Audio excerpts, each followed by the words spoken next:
कर लिया, आपने प्रदोष कर लिया, आपने सोमवार कर लिया, आपने सारे अनुष्ठान कर लिए, बहुत सारे उपाय भी करे, तो गुरुवार के दिन अगर शिव जी के मंदिर में पानी चढ़ाया जाए, जल चढ़ाया जाए, तो घर में विद्वत्ता का अनुभव होता है। फिर निवेदन करूंगा, जितने कथा करवाए हैं, जितने कथा सुन रहे हैं और जितने पुण्य से स्मरण दान स्मरण आदि कर रहे हैं, आपको लगे कि आपका बेटा सरकारी नौकरी की तैयारी कर रहा है, गवर्नमेंट नौकरी की तैयारी कर रहा है, या जॉब की बहू तैयारी कर रही है, बेटी तैयारी कर रही है, वो खूब मेहनत करे। आपका बेटा भी मेहनत करे, बहू भी मेहनत करे, बेटी भी मेहनत करे, जो नौकरी की तैयारी कर रहे हैं, खूब मेहनत करो दिल से।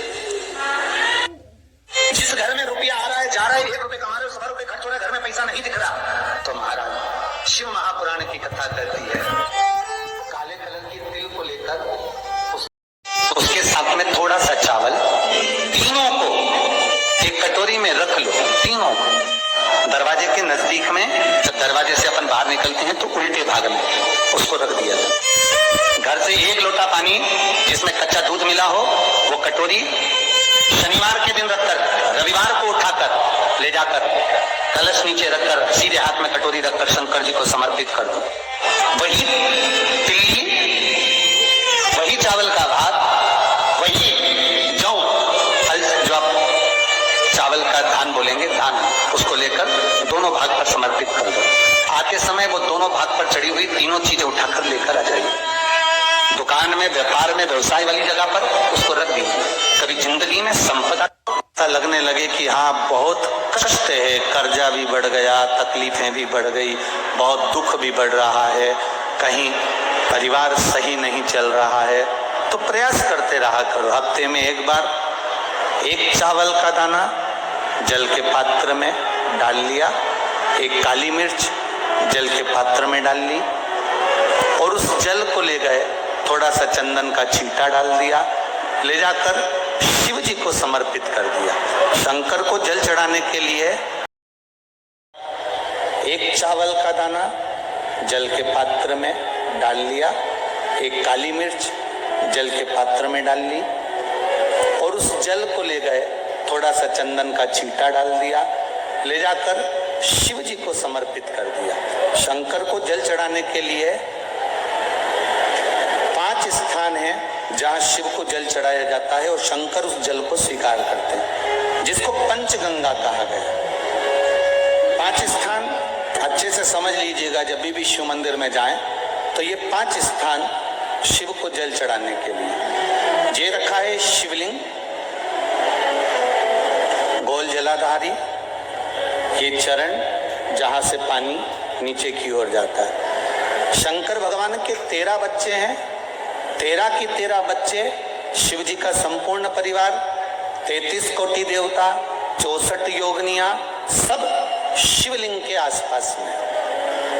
आप शंकर जी के मंदिर में जाकर ये कभी ना विचार करना कि पार्वती जी को ढूंढना पड़ेगा, या गणेश जी को ढूंढना पड़ेगा, या कार्तिकेय जी को ढूंढना पड़ेगा, या भैरव को ढूंढना पड़ेगा। हमें शंकर के मंदिर में जाकर किसी देवता को ढूंढने की जरूरत नहीं है। जहां शंकर भगवान का शिवलिंग रखा हुआ है, वो माता जी का हस्तकमल है, माता पार्वती जी का स्थान है। जहां शिवलिंग रखा है वो शंकर भगवान है। जहां जलाधारी है, उस जलाधारी के पास में जहां पानी बहता है, बीच में अशोक सुंदरी का स्थान है। जहां से पानी बह रहा है उसका राइट भाग, वहां गणेश जी का स्थान है, लेफ्ट भाग कार्तिकेय जी का स्थान है। शंकर भगवान के ऊपर जो जल गिर रहा है वो शंकर भगवान की 5 लड़कियां, जया, विषहरा, शामलीबारी, दौतली, देव, ये शंकर जी की 5 बेटियां ऊपर हैं। जहां से पानी बहकर उस निकासी से, जहां नाली बनी रहती है, पानी जहां से निकलकर बाहर मंदिर के जा रहा है, वो 33 कोटि देवताओं का स्थान है। इसलिए सारे मंदिरों की परिक्रमा हो सकती है, पर शंकर जी के मंदिर की परिक्रमा नहीं करते, क्योंकि वो जल जो जा रहा है वो 33 कोटि देवताओं का स्थान है, उसको हम लांघ नहीं सकते।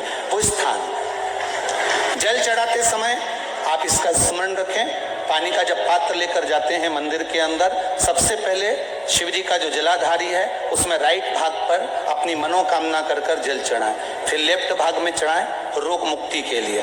अशोक सुंदरी की जगह पर चढ़ाएं, ये तीसरा स्थान। चौथा स्थान माता पार्वती जी का जो कटी भाग है जहां पर शिवलिंग रखा हुआ है उस भाग पर जल चढ़ाएं, चौथा भाग। पांचवा भाग शंकर जी के ऊपर चढ़ाएं। ये 5 जगह पर जल क्रम वाइज चढ़ाएं।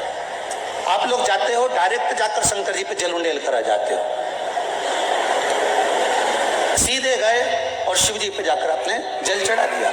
हमारे यहाँ शास्त्र कहता है जैसे अपन देवताओं की पूजन करते हैं तो पंडित जी सबसे पहले पूजन किसकी कराते हैं? जम के बोलो जरा, गणेश जी की। गणेश जी के बाद पूजन कराते कराते कराते कराते कराते कराते आगे के सारे देवता कराते कराते कराते कराते फिर मूल पूजन पर पहुंचते हैं। आप डायरेक्ट मूल पूजन पे पहुंच जाते हो। और सरल भाषा में समझ लो, जितनी सरल भाषा में समझोगे ना उतना अपने जीवन में उतर जाएगा। शिव मंदिर में पहुंचने के बाद पहला गणेश स्थान, कार्तिकेय स्थान, अशोक सुंदरी का स्थान। अशोक सुंदरी के स्थान पर जल क्यों चढ़ाया जाता है? क्योंकि भगवान शंकर की सबसे छोटी लड़की जो है वो अशोक सुंदरी है। और ये जो छोटी लड़की है अशोक सुंदरी, ये नारी को अखंड सौभाग्यता का वर प्रदान करती है। कौन सी नारी को? किस नारी को अखंड सौभाग्यता देती है? तो महाराज शास्त्र कहता है जिस नारी के भाग्य में लिखा होता है कि इसको वैधव्य होना है, इसके पति को समाप्त होना है, अगर वो नारी अशोक सुंदरी वाली जगह पर जल चढ़ा देती है तो पति पर अगर काल भी मंडरा रहा होता है तो माँ अशोक सुंदरी महाकाल से कहकर काल को टाल देती है। वो अशोक सुंदरी का स्थान, वो माता अशोक सुंदरी का स्थान। जल चढ़ाने का एक नियम है। यहाँ जल चढ़ाया, फिर कार्तिकेय बाबा को चढ़ाया, फिर अशोक सुंदरी को चढ़ाया, फिर कटी भाग पर। ये कटी भाग बड़ा विशेष भाग है महाराज, बहुत बहुत ध्यान दीजिएगा।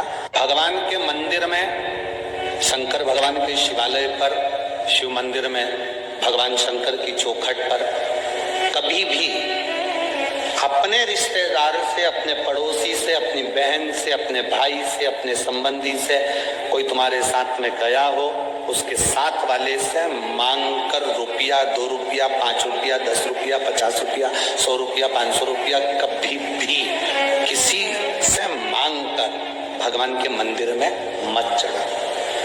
कारण भगवान देवाधिदेव महादेव को बुरा लगता है कि मेरे दरवाजे पर आया और मेरे दरवाजे पर आने के बाद भी दूसरे से मांग रहा है और मांग कर मुझे दे रहा है। अगर तुम मुझसे मांगता, ये तो 10 और 50 देता, तुम मुझसे मांगता तो जिंदगी भर का। श्री शिवाय नमस्तुभ्यम, सब बोलिए एक बार जमकर, श्री शिवाय नमस्तुभ्यम। प्रैक्टिकल जरूर करना, कहीं सीवर वाला महाराज झूठ तो नहीं बोल रहा। शास्त्रों की बातें हमारे